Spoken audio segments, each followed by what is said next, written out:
On va passer donc à Andrea Tortelli pour nous parler de santé mentale.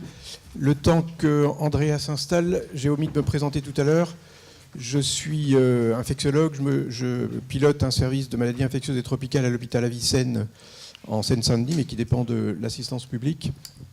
Et 80% à peu près de nos patients sont d'origine étrangère, donc nous baignons, si je puis dire, dans la santé des migrants au quotidien, avec les difficultés dont on va parler tout à l'heure de prise en charge, et notamment des interprétations parfois très restrictives du contexte de la passe et parfois des batailles avec nos administratifs pour faire accepter les patients. Bon, je vous remercie pour cette invitation, pour parler de ce sujet très très peu étudié en France par rapport à nos voisins européens. Donc, j'ai la chance d'avoir la double casquette. Donc, je suis praticien de terrain, mais aussi chercheur à l'INSERM où, bon, voilà, je peux profiter de mon expérience pour interpréter mes données. Donc, on va commencer un peu avec des données épidémiologiques, pas très compliquées, mais seulement pour vous dire que ce risque augmenté de problèmes de santé mentale chez les migrants, c'est très très ancien. Donc, ça vient avec les premières migration de l'Europe vers les États-Unis. Donc il y a un très beau film, je ne sais pas si vous avez vu, qui s'appelle The Homesman, qui parle vraiment de cette dureté de la migration aux États-Unis. Et beaucoup de romans de l'époque voilà, ont été inspirés par ces aventures. Et il y avait toujours dans les romans quelqu'un qui devenait fou. Et c'est dans ce contexte qu'ils sont commencées les premières études épidémiologiques, donc par un épidémiologiste norvégien qui est venu étudier les migrants norvégiens aux États-Unis. Donc, ce constat aujourd'hui, il est clair. Il y a un risque augmenté, donc surtout dans les pays européens où il y a le plus d'études de l'après-guerre, donc avec la migration de l'après-guerre. Et ce risque est augmenté en première et deuxième génération. Et il y a une variation selon les groupes ethniques, c'est-à-dire que il y a des groupes, ça va dépendre des interactions entre les pays d'accueil et les groupes migrants dans ce pays. Donc, c'est très probable donc que ces problèmes-là soient liés strictement à des problèmes génétiques ou une sélection migratoire, c'est-à-dire toutes les personnes malades qui ont une maladie mentale ont migré vers l'Europe. Ça existe toujours, ça a toujours existé, mais ça n'explique pas les données épidémiologiques. Donc, quels seraient les facteurs de vulnérabilité psychique en population migrante? Bien sûr, dans les pays d'origine, et je mets en premier les problèmes économiques, parce que ne pas avoir à manger, à travailler et à faire vivre sa famille, c'est une souffrance, c'est une source de vulnérabilité psychique. Après, en deuxième, il y a ça, c'est très nouveau, donc c'est les souffrances liées au parcours migratoire qui n'existait pas avant, mais avec cette nouvelle migration, c'est quelque chose vraiment à prendre en compte. Donc, toute l'expérience d'esclavage, torture, danger, les jours passés dans des bateaux avec des gens mortes à côté, et cette errance en Europe. Et je vais vous dire après un peu plus par rapport à ça. Donc, les personnes qui sont arrivées en Europe il y a 4-5 ans et qui sont toujours en errance en espérance d'avoir des papiers et des droits. Et donc, ce qu'on va parler plus précisément, donc, c'est ce qui se passe dans les pays d'accueil. Donc, ce qui a été déjà évoqué, les situations administratives, surtout la précarité de toutes sortes. Dans le pays d'accueil, il faut, première chose, les migrants, ils arrivent, ils sont en meilleure santé que la population native. Donc ça, c'est un fait, ça, c'est un constat. Et même pour les réfugiés, ils sont en bonne santé. Mais ce qui se passe, c'est qu'il y a donc une aggravation, une égalisation de la santé au fil des années où les personnes sont dans les pays d'accueil, et il peut même avoir une aggravation, et ça c'est des données françaises, liées justement à des conditions de précarité, discrimination et des problèmes d'intégration dans la société.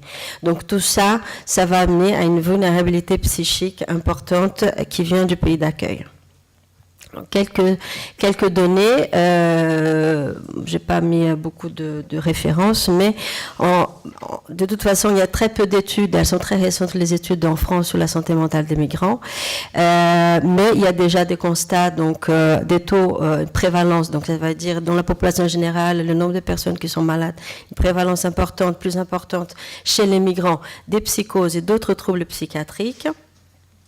Et aussi des études d'incidence qui montrent des développements de psychoses plus importants en population migrante. Donc ça veut dire ils ont une personne migrante elle a 3 fois plus de risque de devenir psychotique dans un pays d'accueil qu'une personne qui est née dans ce pays.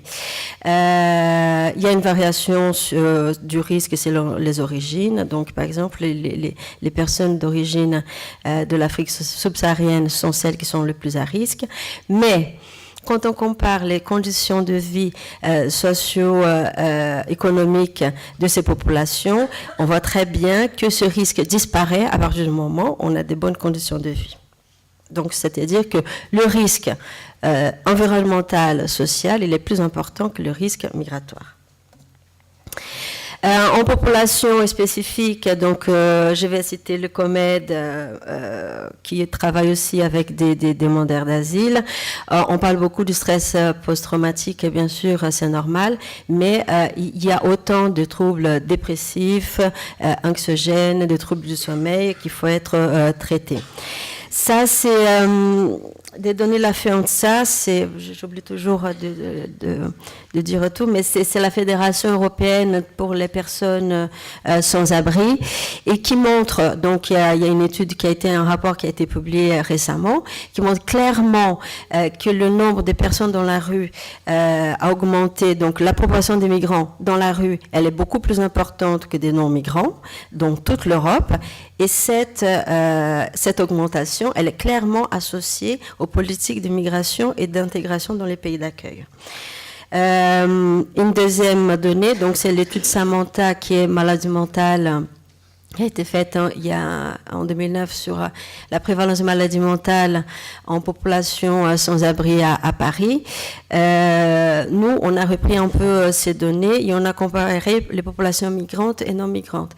Et ça montre très bien que ce qui mène les personnes dans la rue, c'est des situations différentes pour les natifs. En effet, que c'est des personnes qui ont un parcours de vie très très difficile dès l'enfance jusqu'à l'âge adulte.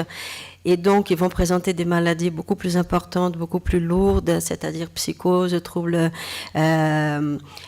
addictifs ou bipolaires. Mais une grande prévalence, donc en population migrante, qui est beaucoup moins malade, on va dire comme ça, mais une grande prévalence de dépression, d'anxiété. Et donc, ça montre très bien que les facteurs qui mènent à des problèmes mentaux, c'est différent entre la population migrante et la population non migrante.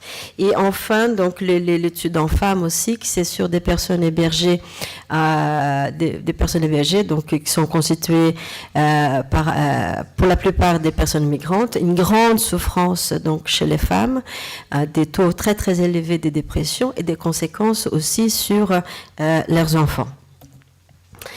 Alors, comment ça se passe au quotidien, la prise en charge des migrants?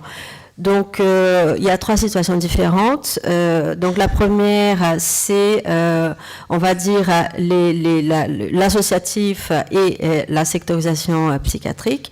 Donc, il y a des différences des populations, il y a des temps de prise en charge différents. Donc, ça veut dire que l'associatif, c'est surtout, classiquement, surtout des situations spécifiques, des demandeurs d'asile, des personnes sans papier, des mineurs, et d'autres situations. C'est plutôt des prises en charge ambulatoires volontaires, des pathologies spécifiques ou moins lourdes, et souvent sur un temps limité et présent dans les grandes villes. Alors, ce qui se passe sur le secteur, c'est qu'on va avoir des pathologies beaucoup plus lourdes, c'est-à-dire vraiment, pour la plupart, c'est des cas de psychose. Et c'est pour des personnes qui sont dans le pays depuis plusieurs années. Donc, c'est pas la pathologie traumatique du migrant qui arrive, c'est des gens qui ont subi des problèmes, des adversités depuis plusieurs années, qu'à un moment donné, bien sûr, ils vont craquer et devenir malades. Donc, on a un profil Plutôt d'hospitalisation, surtout involontaire, et des contextes socio-psychopathologiques, psychologiques beaucoup plus complexes entre être sans papier, sans abri, traumatique, isolé, etc. Sur les secteurs, donc ça c'est une étude qui a été faite sur les conditions de logement sur les secteurs, tous les secteurs parisiens l'année dernière. On montre déjà très bien donc que un quart de la population qui est suivie sur les secteurs parisiens, c'est des personnes qui sont nées à l'étranger.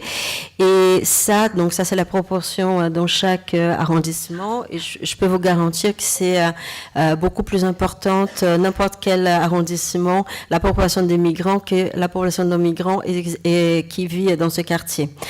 Ce que cette étude montre aussi, c'est que les migrants, en effet, ils ont beaucoup plus, une proportion plus importante des logements inadéquats ou précaires et bien sûr des situations administratives irrégulières. Dans une autre étude que nous avons fait pour admission cas de psychose, donc je vous ai dit un premier cas de psychose, un cas sur 2, c'est un migrant, donc c'est 3 fois plus que le risque est 3 fois plus important que la population native. Et ce qui est le plus dur, c'est que le taux de suivi suite à l'hospitalisation, il est très faible par rapport à la population native. Donc ça, c'est un vrai problème. Donc, Andrea, je peux vous demander d'accélérer un tout petit peu. Il vous reste 2 minutes. D'accord.